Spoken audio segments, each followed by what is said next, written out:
Hello दोस्तों, स्वागत है हमारे नए वीडियो में। आज की वीडियो में हम लोग एक रोमांटिक ड्रामा मूवी का एक्सप्लेन करने वाले हैं। इस मूवी के शुरुआत में हम लोग एक आयरिस नाम की लड़की को देखते हैं, जिसे एक जोश नाम के लड़के से प्यार हो जाता है। जोश आयरिस के साथ कई बार घपाघप किया करता था। एक दिन जब वो अपने दोस्तों के पास आयरिस को मिलवाने के लिए लेकर जाता है, तब उसके दोस्त भी आयरिस को देखकर उसकी तरफ अट्रैक्ट हो जाते हैं और वो लोग भी अब आयरिस के साथ इंटीमेट होना चाहते हैं। लेकिन सबसे हैरानी की बात यह थी कि जोश को इस बात से कोई भी फर्क नहीं पड़ता है कि कोई भी आयरिस के साथ घपाघप कर सकता है। एक बार आयरिस जब जोश के दोस्त के साथ अकेली होती है, तब वो आयरिस को अपने पास बुलाता है और कहता है मेरे पास आ जाओ, क्योंकि तुम इसी काम के लिए यहाँ हो। इसके बाद वो आदमी आयरिस के साथ में क्या करता है, ये हम लोग इस वीडियो में आगे देखेंगे। तो चलिए इस मूवी को शुरू करते हैं। इस मूवी की शुरुआत एक सुपरमार्केट से होती है। यहाँ पर हम लोग एक आयरिस नाम की लड़की को देखते हैं। तभी एक जोश नाम का लड़का यहाँ आता है। जोश आयरिस को ही देखे जा रहा था। यहाँ आयरिस भी जोश को नोटिस करती है। इन दोनों की नजरें मिलती हैं और इन दोनों को पहली नजर में ही प्यार हो जाता है। अब ये लोग साथ में घूमते हैं। जोश आयरिस को अपने दोस्तों से मिलाने के लिए लेकर जाता है। यहाँ आयरिस उससे बोलती है तुम्हारी दोस्त कैट मुझे बिल्कुल भी पसंद नहीं करती है। जोश कहता है कैट ऐसे ही है, इसलिए तुम उसकी बातों का बुरा मत मानो। इसके बाद ये लोग अंदर जाकर कैट से मिलते हैं। यहाँ इनके दोस्त पैट्रिक और इलाई भी आए हुए थे। ये सभी लोग अभी जिस घर में थे, ये घर सर्गे का है। वैसे तो सर्गे कैट का बॉयफ्रेंड था, लेकिन आयरिस को देखने के बाद अब उसकी निगाहें आयरिस पर पड़ जाती हैं। आयरिस और जोश काफी लंबे सफर से आए थे, इसलिए आयरिस ऊपर जाकर शावर लेती है। इसके बाद जब ये सभी लोग बैठे हुए थे, तभी पैट्रिक अपनी और इलाई की कहानी सुनाता है कि वो लोग एक दूसरे से कैसे मिले और उन्हें भी पहली नजर में ही प्यार हो गया था। उनकी कहानी को सुनने के बाद आयरिस कहती है मेरी भी कहानी कुछ इसी तरह है। आयरिस जब अपनी बातों को बोल रही थी, तभी वो नोटिस करती है उनका कोई भी दोस्त उसकी बातों पर ध्यान नहीं दे रहा था। यहीं पर हम लोग सर्गे के बारे में जानते हैं। सर्गे कई सारे इलीगल काम भी करता है। यहाँ पर कैट आयरिस से ये कहती है सर्गे के पास सब कुछ है और उसकी तो एक सुंदर बीबी भी है, मैं तो बस उसकी टाइम पास हूँ। उसका जब भी मूड बनता है वो मेरे साथ इंटीमेट होता है। कुछ देर के बाद ये सभी लोग यहाँ डांस करने लगते हैं। तभी सर्गे आयरिस के नजदीक आने की कोशिश करता है। यहीं पर जोश भी होता है। डांस करते हुए आयरिस जोश को अपने तरफ खींचती है। यहाँ ये लोग साथ में काफी मस्ती करते हैं। रात में सोने से पहले ये लोग इंटीमेट होते हैं, लेकिन तभी आयरिस कुछ बोलने लगती है। जोश उसे कहता है सो जाओ। तभी आयरिस एकदम से ही सो जाती है। सुबह में ये लोग नदी के पास जाने वाले थे। जोश आयरिस से कहता है मेरा जाने का मन नहीं है, इसलिए तुम अकेली चली जाओ। जोश आयरिस की बातों को मानकर अकेली जाती है, लेकिन आयरिस के जाते ही जोश ने अपने फोन में वो एक पेन ड्राइव को कनेक्ट करता है। इधर बाहर आयरिस को अपने जेब में एक चाकू मिलता है। यहाँ पर पीछे सर्गे भी होता है। सर्गे आयरिस के साथ फ्लर्ट करने की कोशिश कर रहा था। सर्गे को देखकर आयरिस कहती है मुझे अब वापस जाना चाहिए, लेकिन सर्गे उससे कहता है तुम मेरे गेस्ट हाउस में आई हो, इसलिए तुम्हें थोड़ा टाइम मेरे साथ गुजारना चाहिए। सर्गे यहाँ आयरिस को सनस्क्रीन देकर ये कहता है कि तुम मेरी पीठ पर इसे लगा दो। तभी वो आयरिस का हाथ पकड़ लेता है। सर्गे कहता है मेरे पास कैट का परमिशन है और तुम तो यही करने के लिए हो। कुछ ही देर के बाद हम लोग आयरिस को देखते हैं, जो कि खून में पूरी तरह लथपथ थी। आयरिस कहती है मैंने उसे रोकने की कोशिश की, लेकिन वो नहीं रुका और वो मेरे साथ जबरदस्ती करने वाला था। वो मुझे गला घोट कर मारना चाहता था, इसलिए मुझे उसे मारना पड़ा। ये सुनकर जोश आयरिस से कहता है सो जाओ। तभी आयरिस अचानक सो जाती है। यहीं पर हम लोग ये समझ पाते हैं आयरिस कोई इंसान नहीं बल्कि एक रोबोट है। अब इन लोगों ने आयरिस को बांध दिया। ये लोग आपस में ये बातें करते हैं हम लोग पुलिस को साफ साफ कह देंगे कि सर्गे के साथ सारा कुछ इसने किया है। यहाँ पर जोश इलाई से कहता है तुम बाहर जाकर पुलिस को फोन करो और मैं आयरिस को लास्ट बार गुड बाय कहना चाहता हूँ। इसके बाद वो आयरिस को ऑन करता है। ऑन होते ही आयरिस पूछती है तुमने मुझे बांध कर क्यों रखा है और मेरे साथ ये सब क्या हो रहा है। जोश यहाँ आयरिस को सब कुछ सच बताता है। वो कहता है तुम एक रोबोट हो और मैंने तुम्हें अपने लिए खरीदा था। तुम्हारी सारी की सारी फीलिंग्स बस प्रोग्रामिंग है। यहाँ पर जोश उसे अपने फोन से कंट्रोल करके उसे बताने की कोशिश करता है कि तुम सच में एक रोबोट हो, लेकिन आयरिस उसकी बातों पर विश्वास नहीं करती है। वो कहती है मुझे मेरी पूरी जिंदगी याद है। जोश कहता है वो सब भी आर्टिफिशियल झूठ है और ना ही हम लोग किसी सुपरमार्केट में मिले थे, बल्कि तुम्हें तो मेरे घर में डिलीवर किया गया था। अब हम लोग उस वक्त को देखते हैं जब आयरिस जोश को दी जा रही थी। कंपनी वाले जोश से ये कहे थे कि ये रोबोट बिल्कुल सेफ है, ये कभी भी किसी इंसान या फिर किसी जानवर को हर्ट नहीं कर सकती है और ना ही ये कभी आपसे झूठ बोलेगी। यहाँ तक कि आप इसे अपने तरीके से कस्टमाइज भी कर सकते हैं। आप इसके साथ जो भी कुछ करना चाहें वो सब कुछ आप कर सकते हैं और जब भी आप इसे रीसेट करना चाहें तब इसके कान के पीछे अपना थंब स्कैन कर देना होगा। इसके बाद जोश आयरिस के सामने बैठकर उसके अंदर लव वाला फीलिंग डेवलप करने लगता है, जिससे आयरिस को ऐसा लगता है जोश उसका बॉयफ्रेंड है। और अब वो जोश को अपना सब कुछ मानती है। वो उसके साथ कई बार इंटीमेट भी होता है, लेकिन अब जोश ने आयरिस को सब कुछ बता दिया था। वो कहता है तुम्हारी सारी फीलिंग्स प्रोग्रामिंग है। ये सुनकर आयरिस रोने लगती है। आयरिस कहती है मैंने मान लिया कि मैं एक रोबोट हूँ, लेकिन फिर भी मैं तुमसे प्यार करती हूँ और मैं तुम्हारे साथ रहना चाहती हूँ। लेकिन तभी वहाँ पर कैट आती है। कैट जोश से कहती है इसे बंद करो, लेकिन जोश आयरिस को बंद करने के बजाय कैट से बातें करने लगता है। कैट कहती है ये हमारा प्लान नहीं था, तुमने उसे दोबारा ऑन क्यों किया? जोश कहता है मैं बस लास्ट बार उसे गुड बाय कहना चाहता था। यहीं पर हम लोग ये जानते हैं ये सारा का सारा कुछ जोश और कैट का प्लान था। इन दोनों ने मिलकर आयरिस के सेटिंग के साथ छेड़छाड़ की थी ताकि वो सरगे को मार दे। लेकिन इधर आयरिस पास में पड़े हुए चाकू की तरफ बढ़ती है। जब जोश उसे बंद करने के लिए उसके पास में आता है, तब आयरिस उसे जोर से एक मुक्का मारती है। कैट ये सब देखते रह जाती है। इसके बाद आयरिस जोश का फोन लेकर यहाँ से निकल जाती है।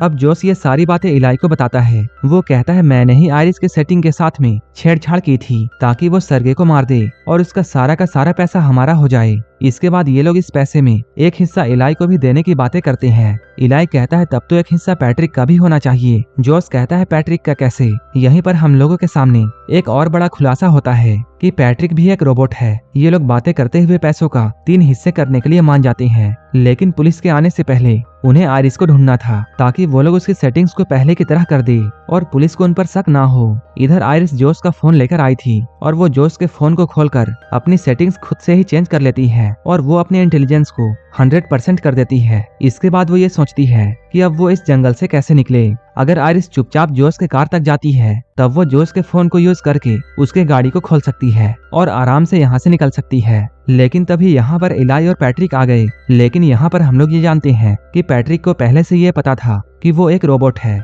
उसने ये बात अपने आप ही जान लिया था। पैट्रिक कहता है ये बात जानने के बाद भी मैं तुमसे उतना ही प्यार करता हूँ और तुम्हारी और मेरी पहली बार मिलने की जो मेमोरी है वो मेरे लिए बिल्कुल सच है। इलाई कहता है हाँ मैं भी तुमसे बहुत प्यार करता हूँ। लेकिन तभी जोश का फोन बजता है। इलाई ये समझ जाता है कि आयरिस यहीं है। आयरिस यहाँ से भागने की कोशिश करती है, लेकिन वो दोनों टकराकर गिर जाते हैं। ये लोग गन को लेने के लिए फाइट करते हैं, लेकिन इसी बीच इलाई को गोली लग जाती है। अब आयरिस फिर से भागती है और वो जल्दी से जाकर जोश के कार में बैठ जाती है, लेकिन ये कार बिना जोश के वॉइस कमांड के ऑन नहीं हो सकती है। इसके बाद आयरिस अपने कंट्रोल में जाकर अपनी आवाज चेंज करने की कोशिश करती है। तभी बाहर जोश एक पत्थर उठाकर कार के शीशे को तोड़ने की कोशिश करता है। ये शीशा टूटने ही वाला था, लेकिन तभी कार चल जाती है। अब आयरिस जोश को पीछे छोड़कर यहाँ से निकल जाती है। इधर जोश अंदर आकर सरगे का फोन ढूंढने लगता है। उसने सरगे के फोन से अपने कार चोरी होने की कंप्लेन कर दी। तभी कार साइड में लगकर अपने आप बंद हो जाती है और इसके दरवाजे भी अपने आप लॉक हो गए। इसके बाद जोश आयरिस को कॉल करता है। वो कहता है बेबी अभी भी कुछ भी नहीं बिगड़ा है, तुम मेरे पास आ जाओ और हम लोग मिलकर सब कुछ ठीक कर देंगे। हम लोग सारा का सारा ब्लेम पैट्रिक पर डाल देंगे कि उसने ये सब किया है। लेकिन आयरिस ने अपने इंटेलिजेंस को इतना बढ़ा दिया था कि वो जोश के झांसे में आने वाली नहीं थी। आयरिस कहती है तुमने मुझसे मर्डर करवाया है। इसके बाद आयरिस उससे ब्रेकअप कर लेती है। इसके बाद जोश पैट्रिक के पास में जाता है। वो इलाई के थंब प्रिंट से पैट्रिक को रीसेट करता है और वो पैट्रिक को अपने से कनेक्ट कर लेता है। अब पैट्रिक को इलाई के जगह में जोश दिख रहा था। इसके बाद जोश सेटिंग में जाकर पैट्रिक के अग्रेशन को 100% कर दिया और वो पैट्रिक को ये हुक्म देता है कि तुम जाकर आयरिस को ढूंढो। इधर आयरिस कार के शीशे को तोड़कर बाहर निकल रही थी, लेकिन तभी यहाँ पुलिस आ जाती है। इसके बाद आयरिस जल्दी से अपनी लैंग्वेज चेंज करती है ताकि पुलिस वाला उसकी बातों को नहीं समझ पाए। उसने ऐसा इसलिए किया था क्योंकि आयरिस के साथ कुछ भी हो जाए वो झूठ नहीं बोल सकती थी। इसके बाद वो जर्मन लैंग्वेज में पुलिस को सब कुछ बताती है, लेकिन इस पुलिस वाले को कुछ भी समझ में नहीं आता है। लेकिन वो पुलिस वाला कार में पड़े हुए चाकू को देख लेता है। इसके बाद वो आयरिस को हथकड़ी पहनाता है, लेकिन उसी वक्त पैट्रिक यहाँ आता है। क्योंकि पैट्रिक का एग्रेशन 100% था, इसलिए वो यहाँ पर पुलिस वाले को जान से मार देता है। इसके बाद उसने जोश के फोन से आयरिस को भी बंद कर दिया। इधर कैट घर के बाहर में एक पुलिस की कार को आते हुए देखती है, जिसमें से पैट्रिक निकलता है और इस पुलिस वाले की डेड बॉडी डिक्की में पड़ी हुई थी। कैट ये सब देखकर बहुत डर जाती है और यहाँ से भागने लगती है। जोश पैट्रिक से कहता है उसे रोको। पैट्रिक ने कैट को भी जान से मारकर उसे जाने से रोक दिया। ये सब पैट्रिक के बढ़े हुए एग्रेशन के वजह से हो रहा था। इसके बाद हम लोग जोश को देखते हैं। जो कि आयरिस के साथ में टेबल में बैठकर उसके साथ खाना खा रहा था, उसने आयरिस को ऑन किया था। जोस कहता है मैंने ये बात नहीं सोचा था कि तुम इतना कुछ कर जाओगी। तुमने इलाई को मार डाला और तुम्हारी ही वजह से कैट की भी जान चली गई। आयरिस कहती है नहीं, मैंने ऐसा कुछ नहीं किया है, ये सब तो तुम्हारा किया हुआ है, तुम सारा का सारा ब्लेम मुझ पर नहीं डाल सकते हो। आयरिस कहती है तुम बहुत बुरे इंसान हो और तुम बहुत कमजोर हो, तुम पूरी दुनिया को गलत समझते हो। आयरिस अभी ये सब बातें बोल ही रही थी, तभी जोस अपने फोन को लेकर उसके इंटेलिजेंस को 0 कर देता है। जोस कहता है तुम बोलती हो कि तुम्हें दर्द फील होता है, तो आओ हम लोग टेस्ट करें। वो आयरिस के हाथ को जलते हुए कैंडल के ऊपर रखता है। उसी वक्त जोस के पास में आयरिस को बनाने हुए कंपनी से कॉल आता है, वो लोग यहाँ आ रहे थे। इधर आयरिस का हाथ जल चुका था, तब जोस ने कैंडल को बुझाकर उसके हाथ में गन थमा दी और वो आयरिस को ये ऑर्डर देता है कि तुम अपने आप को गोली मारो। इसके बाद आयरिस उसकी बातों को मानते हुए अपने आप को शूट कर लेती है। इधर कुछ ही देर के बाद आयरिस को लेने के लिए उसके कंपनी वाले आते हैं। यहाँ उन लोगों के सामने पैट्रिक एक पुलिस वाला बनता है, जिस पुलिस वाले को उसने मार दिया था। वो लोग पैट्रिक को देखकर ये कहते हैं तुम्हें देखकर ऐसा लगता है कि तुम्हारा चेहरा काफी जाना पहचाना है, लेकिन इन लोगों को याद नहीं आ रहा था कि इन्होंने पैट्रिक को कहाँ देखा है। तभी एक आदमी कहता है हमारा काम तो बस इस रोबोट को ले जाना है और बाकी का काम हमारे कंपनी वाले देख लेंगे। लेकिन आयरिस के साथ में जो भी कुछ हुआ था उन सभी की रिकॉर्डिंग आयरिस के मेमोरी में होती है और वो मेमोरी कार्ड उसके पेट के एरिया के पास में होती है, जो कि अभी भी बिल्कुल सेफ थी। जोस ये बात जानकर बिल्कुल डर जाता है। कंपनी वालों को भी ये अंदाजा था कि पक्का जोस ने ही आयरिस के साथ में गलत किया होगा और उसी ने इसके सेटिंग के साथ में छेड़छाड़ की है, क्योंकि उनका बनाया हुआ रोबोट इतना कुछ नहीं करता है। लेकिन तभी पैट्रिक इन लोगों के सामने आ जाता है। पैट्रिक इनमें से एक आदमी को मार देता है, लेकिन दूसरा आदमी पैट्रिक से बचकर भागता है। वहीं इधर अंदर इन लोगों के वैन में आयरिस रिबूट हो चुकी थी। इधर बाहर पैट्रिक ने